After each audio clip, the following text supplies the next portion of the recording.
Pada abad ke-16 dan 17, Aceh adalah pemain utama dalam perdagangan lada dunia yang menguasai jalur perdagangan penting.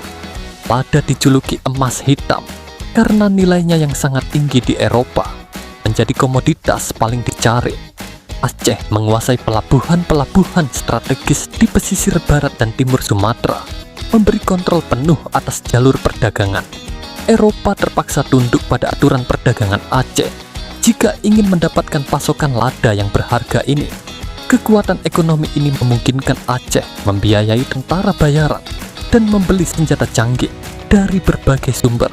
Yang paling ditakuti Eropa adalah aliansi Aceh dengan kekhalifahan Turki Utsmani abad ke-16 dan 17. Aceh diakui sebagai vasal Turki.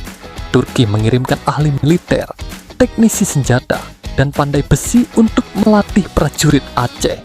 Eropa tahu menyerang Aceh berarti berisiko memancing kemarahan raksasa Islam di barat yang sedang tumbuh kuat.